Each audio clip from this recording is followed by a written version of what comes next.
and welcome to Talk SPED.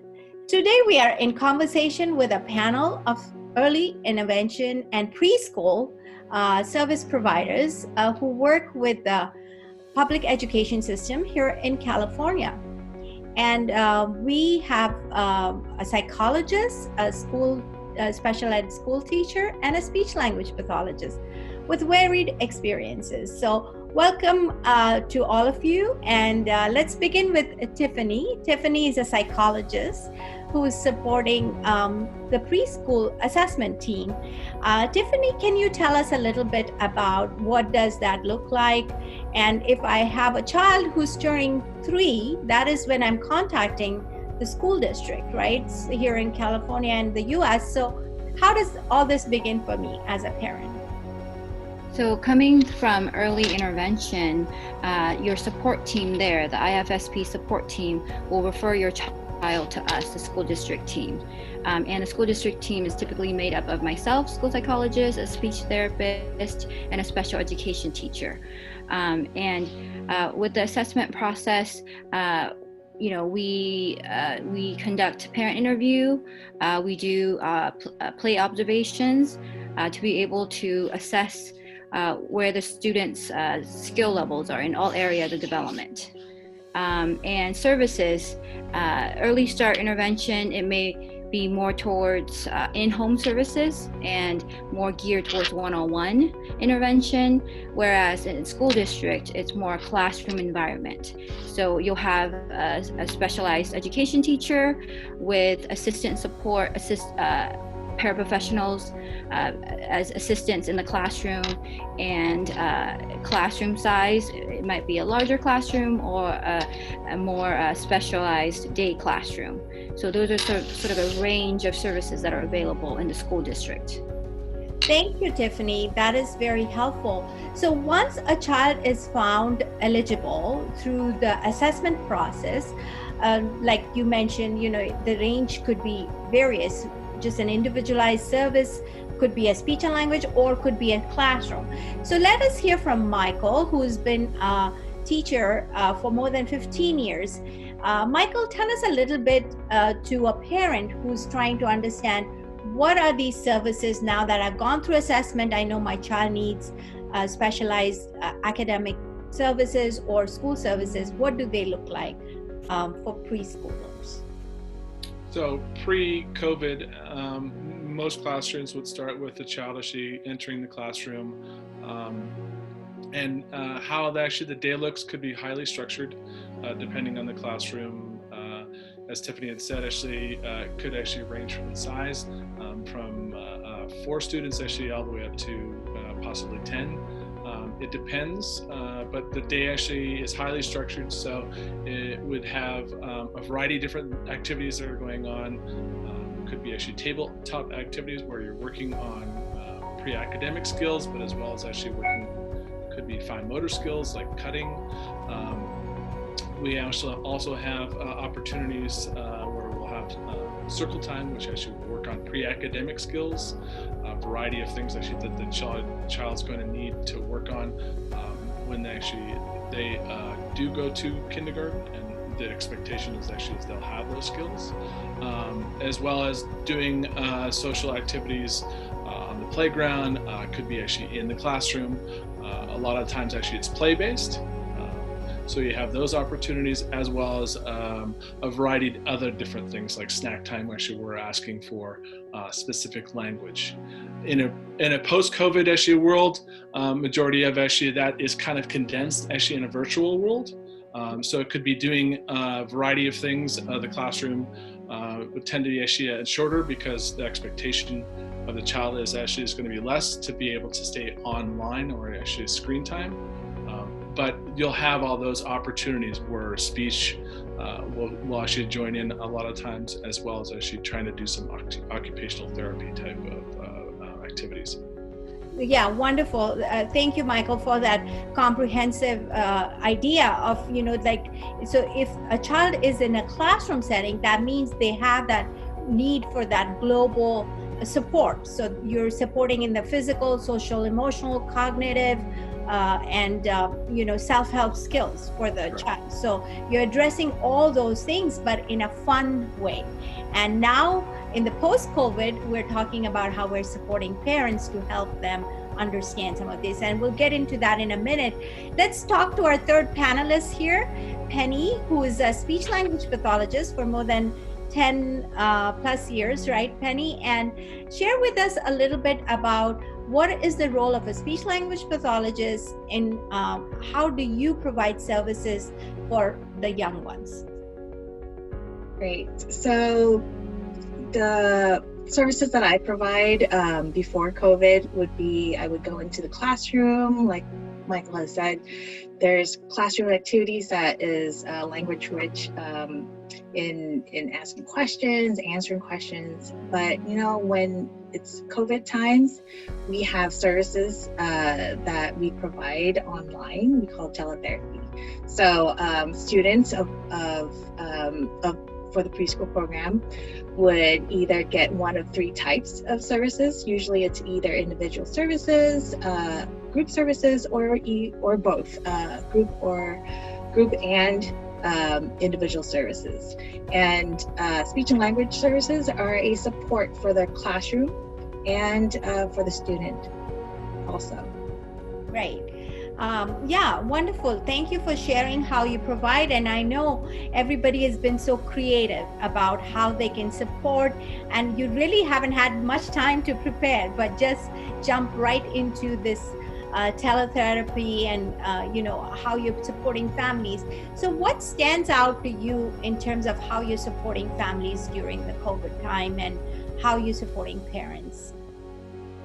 So, one good thing about having the ability to do teletherapy is that I get to see the student and also the parent at the same time. So if there's any troubleshooting that we need to do, where what kind of different supports that we have that the child needs at home, then I can just tell that to the parent and try it that way. And I feel like that is more special in a way, because oftentimes I don't get to see parents face to face when we're at school, and that connection is mostly on through email or through the teacher themselves, and sometimes there might be a disconnect. So I like that I'm able to see parents and students working with me and working together and try to solve problems.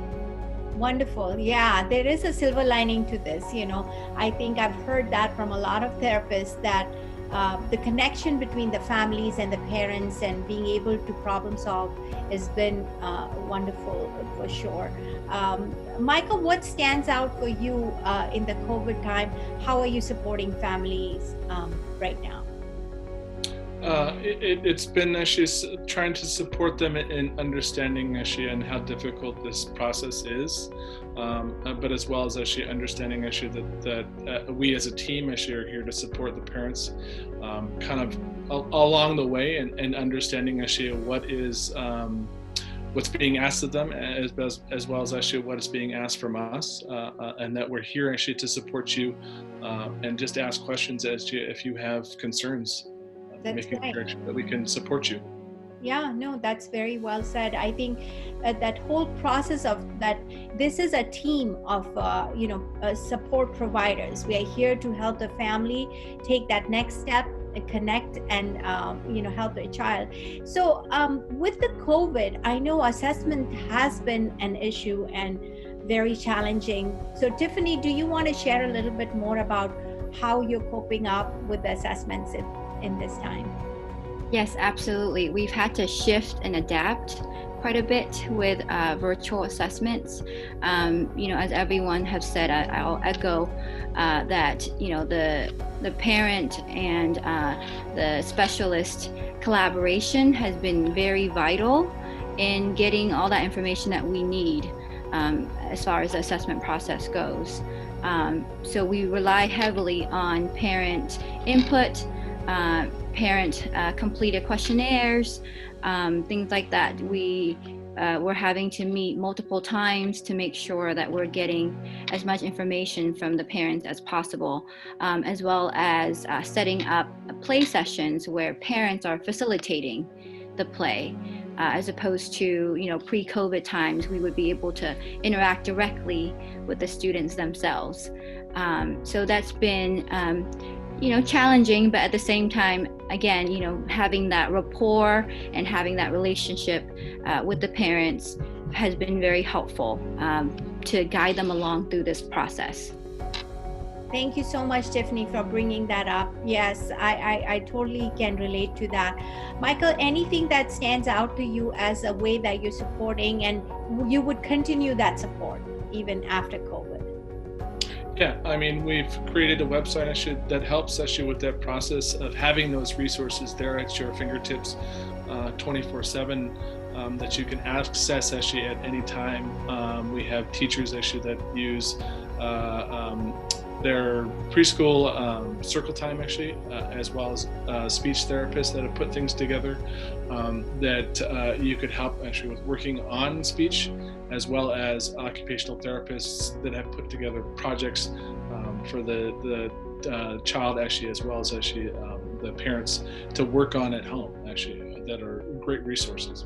Wonderful. So I think this is what I'm hearing more and more is this new creativity that people are coming up with, the ideas and support, so that parents have more ways of accessing resources, and those who are, looking for more ways to incorporate more activities in their daily life, they have this ability to, like a website Michael mentioned, or Google Classrooms that teachers have and therapists have, where they share ideas and collaborate, and parents can take information and do it at their pace.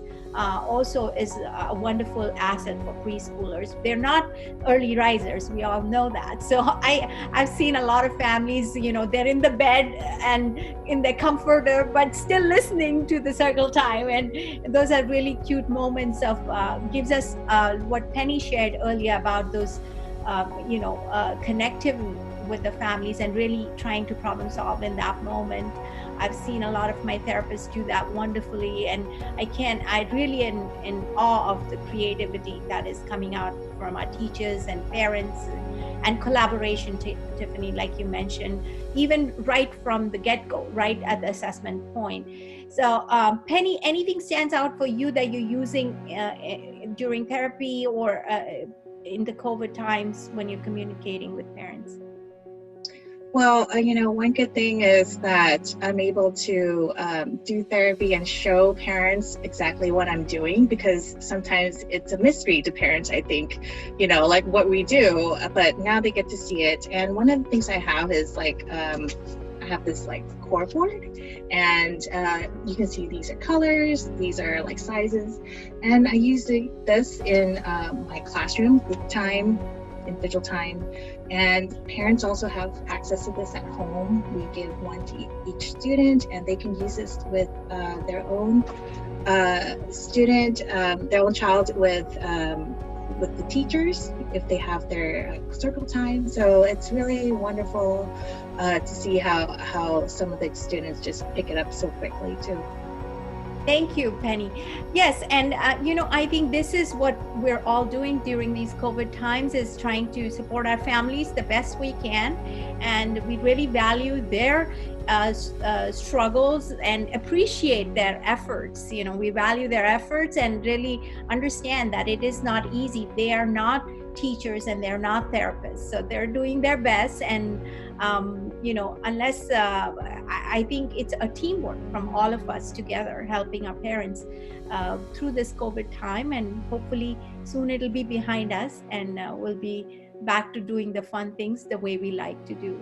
Education for preschoolers has to be very fun oriented and play, what Michael alluded to earlier. So thank you everybody for your time, and we wish you all the best. Thank you. Thank you.